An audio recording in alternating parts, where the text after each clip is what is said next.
Hey guys, how's it going today? So the biggest question I've been getting so far is where do I begin? Now this is honestly the toughest question when it comes to e-commerce and getting involved in the industry, but I've tried to break it down to 3 steps for you guys with a bunch of videos to follow on the steps afterwards. So the first thing would be you need a product or an idea, something that you can obtain money for in exchange. This doesn't have to be a physical product. This can be a service, right? For example, I offer coaching one-on-ones. That's a product. That's a service. You can make money off that. It can be literally anything you can imagine. But choose something that you're passionate about, something that applies to your daily life. If you're first starting online, if this is your first time ever selling anything, I recommend something that you'd be willing to sell to yourself. Then when you come down the line and you're trying to figure out marketing problems, this and that, you can always go, well, what would I want to see? How would I want to perceive that product? And that'll make it a lot easier for you guys. Now, once you have this product or this idea or this service that you're selling, now we can go on to see, is there an audience for it on Facebook and Instagram? Because those are going to be your biggest platforms to start with. So I'm going to dive into my computer here, guys. This is just my personal profile. Here's the link that you guys are going to type in. It's facebook.com/ads/audience_insights. Okay. So we're going to give this a check out. I'm going to walk you guys through this, and this is how we're going to determine what kind of the audience looks like for your niche. So this is going to bring up all the demographics. Don't know why the internet's so slow. It's going to bring up all the demographics on Facebook, and we're going to break it down. Oh, that's a nice one. And go from there. So if this will ever load. So choose an audience to start. I'm doing this from the perspective that you guys have nothing going on online yet, so we're going to keep our audience as everyone on Facebook. I'll explain those other ones in further videos when you guys get to that point. So this just shows the demographic of everyone on Facebook. So as we can see, like for example, 24% of the users on Facebook are 25 to 34-year-old women. Okay, so let's create an audience here. Let's say that I wanted to get involved in the women's cosmetic industry. Okay. So on the left-hand side here, I want my location to say is the United States. Most of you guys are from the US, so we'll keep it simple. I want women only, and I want cosmetics as my main interest. So the first one you type in is going to be your header interest, okay? So as we can see, it's already changing the demographics. So now, instead of 24% of women being 25 to 34, in our demographic, 28% of them are there. So we're like, okay, that's great. We need to break down these interests a lot further, though. So if we go and we click the page likes tabs, this is going to show us women who are interested in cosmetics. These are the top pages that they like. Now, most of these are going to be cosmetic industries. That's great. So let's go through and MAC Cosmetics. That seems like an interest that would be applicable to my audience if I'm trying to sell cosmetics to women. So I'm going to add that to my list of interests. CoverGirl, same thing. CoverGirl, local business. Ulta Beauty, yeah, that's a cosmetics company. Ulta Beauty. Sephora. Okay, now we get to I deserve new shoes. And see how the list is already changing, guys? As we change these interests, it's going to change the categories. I deserve new shoes. Now, I'm guessing that that's probably not involved in the cosmetic industry, but let's give it a click here.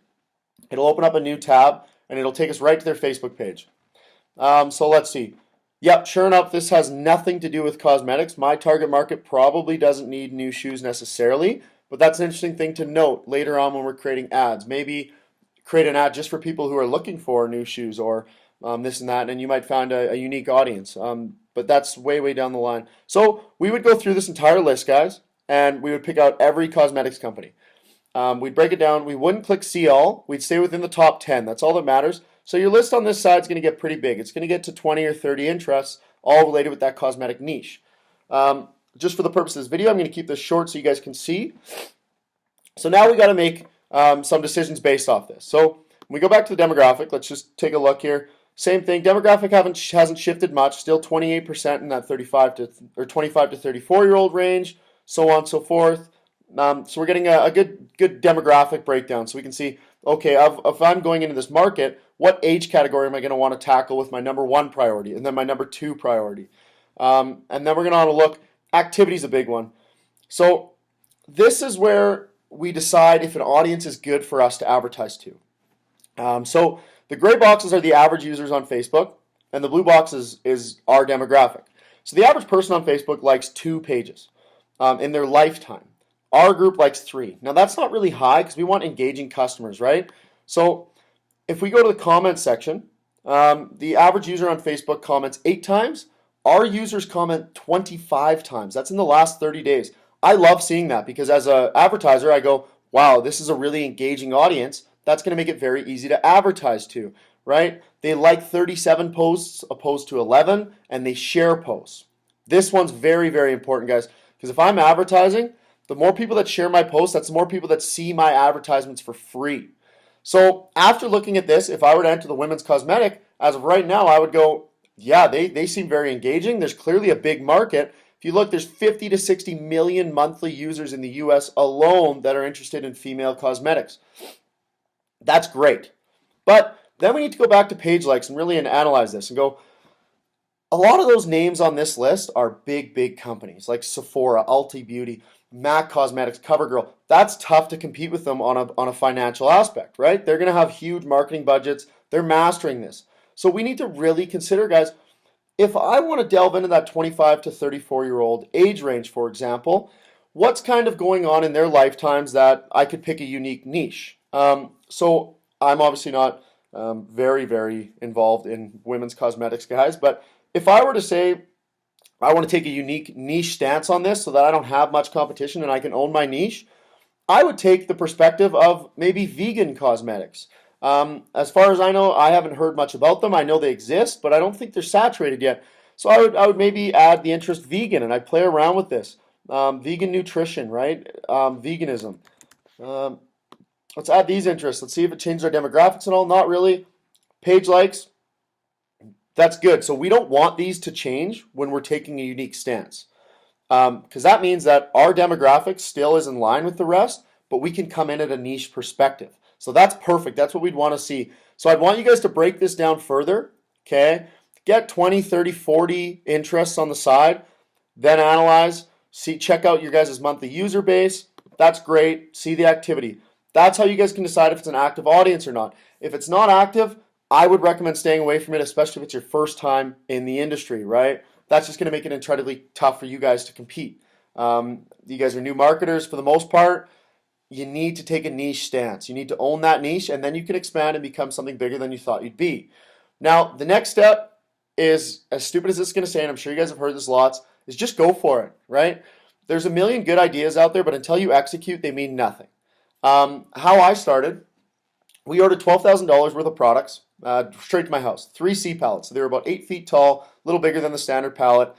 We didn't even have a website set up, nothing when they arrived at my house. We didn't know what we were doing, but we were driven. They got there and we went, oh shit, now what do I do?